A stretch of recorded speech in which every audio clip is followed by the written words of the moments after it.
Hola, muy buenas, gusto saludarte, ¿cómo está?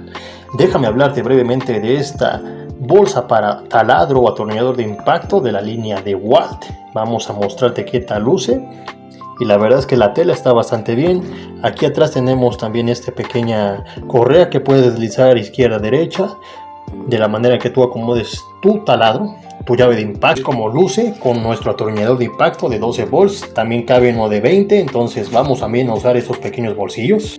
Vamos a meter una puntilla metálica de este lado de aquí, puntilla del número 3, del número 2, junto a una pequeña llave Allen. Ponemos nuestra llave aquí, posteriormente nuestras puntillas, un avellanador del número 8, también este desarmador, y así luce genial. Te mando un fuerte abrazo donde quiera que te encuentres, que Dios te bendiga, hasta la próxima, bye.